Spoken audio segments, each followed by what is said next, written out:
নিয়োগের দাবিতে এবার রাজপথে এসএলএসটির আপার প্রাইমারি চাকরি প্রার্থীরা কলেজ স্ট্রিট থেকে শুরু হয়েছে আজকে মিছিল এবং ডরিনা ক্রসিং এর কাছে মিছিল আটকায় পুলিশ। সেখানে বাধার মুখে পড়তে হয়।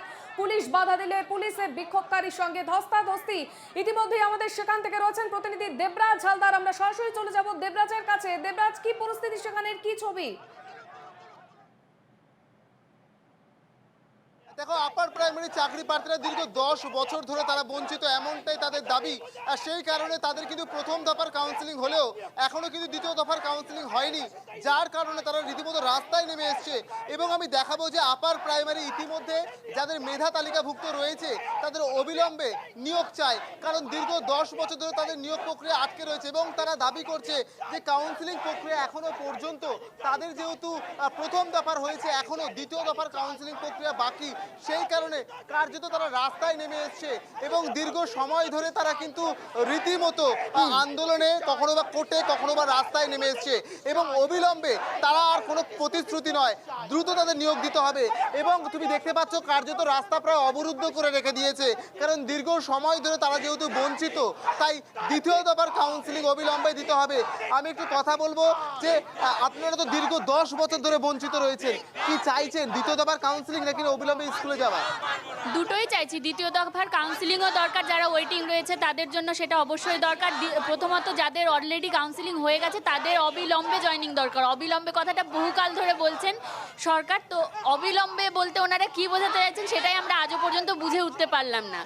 তো আমরা চাই যত তাড়াতাড়ি সম্ভব আমাদের জয়েনিংটা দেওয়া হোক।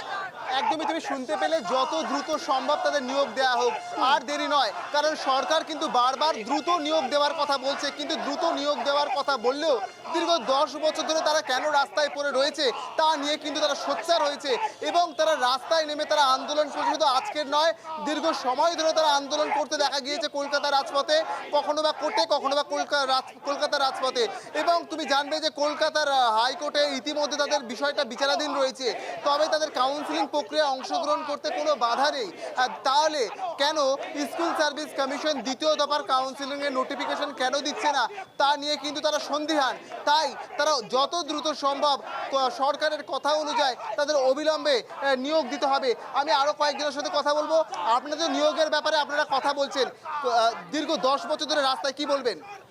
এই সরকার, মাননীয় মুখ্যমন্ত্রীর কাছে আমাদের একটাই অনুরোধ, আপনি অবিলম্বে, আমরা দুবার ইন্টারভিউ দিয়ে কাউন্সিলিং সম্পন্ন করেছি, কিন্তু আমাদের নিয়োগ প্রক্রিয়া এখনও সম্পন্ন করেনি।